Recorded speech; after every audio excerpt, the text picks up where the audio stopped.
In this lesson, we will see the prepositions, but we will see more precisely sans.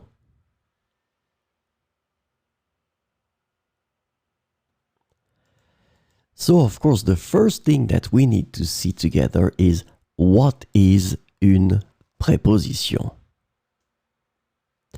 Well, a preposition is an invariable word which brings two words together.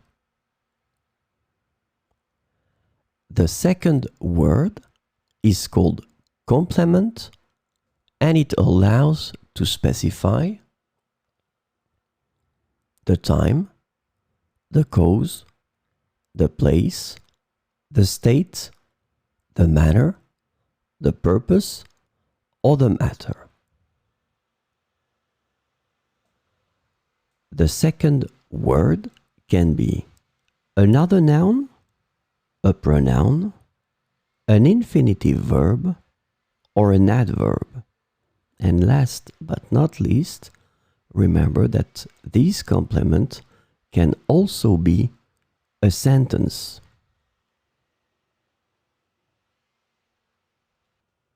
And so this lesson is about sans. And the preposition sans translates to without in English. So we will see 4 examples with sans.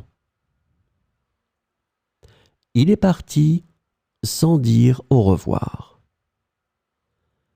Il est parti sans dire au revoir. Une tarte sans trop de sucre est plus saine. Une tarte sans trop de sucre est plus saine. Elle vit sans ses parents. Elle vit sans ses parents. Sans eau, la vie serait impossible. Sans eau, la vie serait impossible.